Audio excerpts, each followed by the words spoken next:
We are only 8 days away from the NBA draft, so that means it's time to really get down to the nitty-gritty of it all. We all know it'll be Cooper Flagg holding down that top spot and going to the Mavs, but there are multiple reasons beyond Cooper to be interested in this year's draft. At least that's according to my guy, Matt Norlander. And speaking of Matt, he has one and only NBA mock draft, and this is what the top 10 looks like. Cooper Flagg, of course, going number 1 to the Mavs, and then you get the run of the Rutgers players, Dylan Harper and Ace Bailey. Then things might get interesting. Hornets and Trey Johnson. You finish out the top 10 with the Rockets selecting Carter Bryant, if you ask Matt.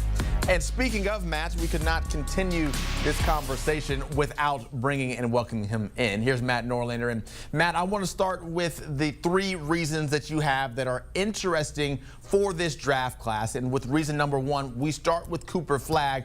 Obviously, we know how good he is, but what is it that brings the extra intrigue when you talk Cooper in this draft?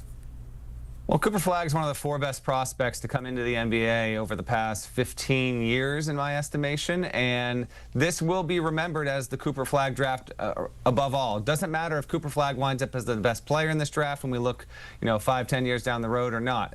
No matter how great, good, average, disappointing Cooper Flagg's career winds up being, this will be the draft that it's most remembered for. And so that's why, to me, he's the headliner. He's been the projected number 1 pick for over a year at this point in this particular draft. We know he's going to go to Dallas, and his impact moving forward will be very interesting and intriguing. He's not guaranteed to be the best player in the draft.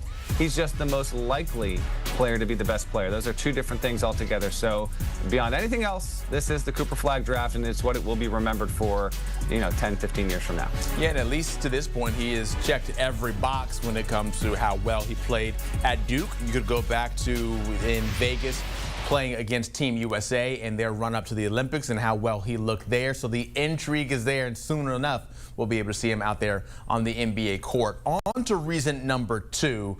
Rutgers was disappointing, to say the least, of how good they were on the court. But maybe now Ace Bailey and Dylan Harper can make up for some of those shortcomings that they had?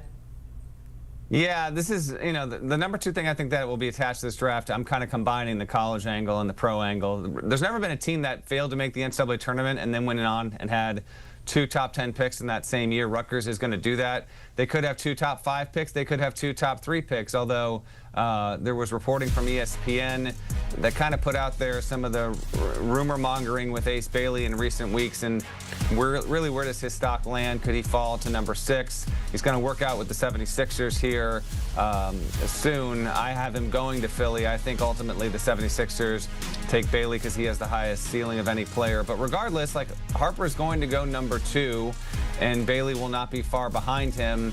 And it is unusual. You have 2 players that are seen to be that good as NBA prospects, and yet it wasn't their fault. But the lack of talent and teammates around him at the college level, I mean, they weren't even close to the NCAA tournament. So it is a first-time thing. We've never seen anything like this before, college to NBA, with a pair of teammates being this good and not even coming close to the tournament. But I figure at least one of those 2 will wind up. Both of them could, but I think at least one of those 2 winds up really hitting down the road and becoming an all-star level player.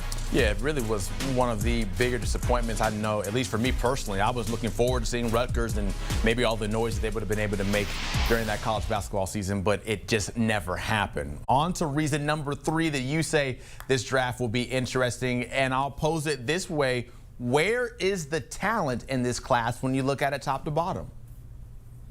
Well, there is talent there. I want to be clear on this. What Zach's alluding to is that I wrote, and this is based on not just my own opinion, but talking to, obviously, NBA sources as well. This is not seen as a particularly deep draft. It's not seen as a draft where there's even enviable talent to be grabbed in the teens. Now, there are going to be players that get picked somewhere on the back end of the lottery, in the middle of the first round, late first round, and a couple guys that inevitably go in the second round. There will be players that emerge and have nice, long-lasting NBA careers. But the state of this class heading into next week's draft, I just find it to be underwhelming overall in comparison to many drafts we've had in the past.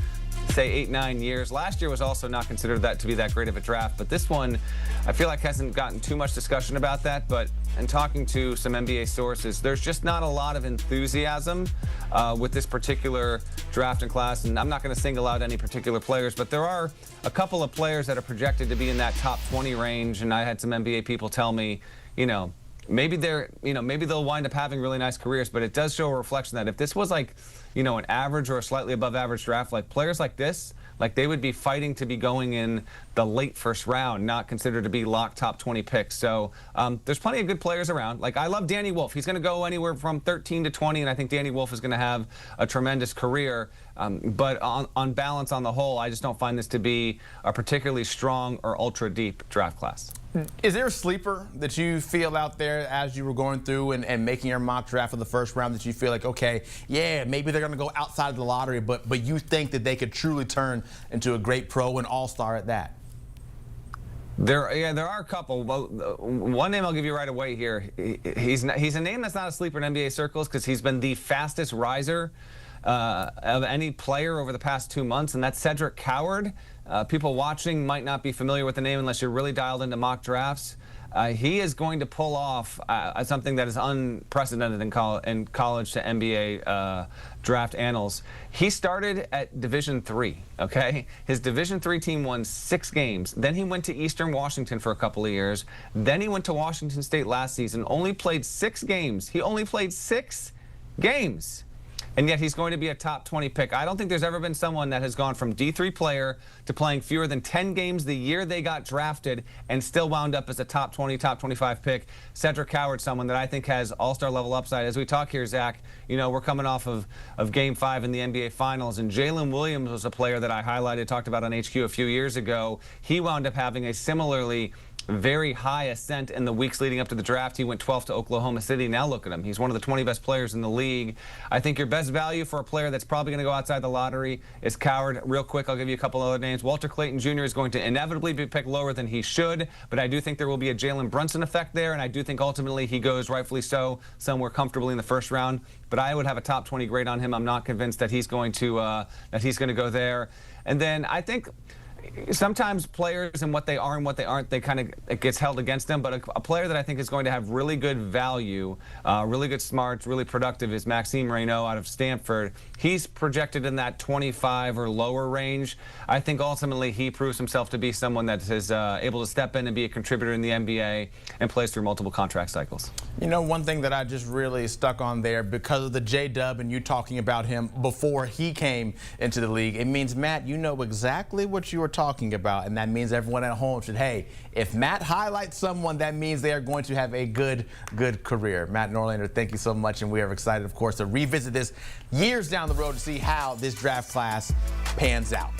And we can pan everything out next week because come June 25th, when it is draft time, we will have you covered over here on HQ for NBA Draft on the Clock, giving you that coverage where it's your one-stop shop to see everything you need to know about these players, who's going where, what it means for the team, and the fit. That's June 25th at 8 Eastern.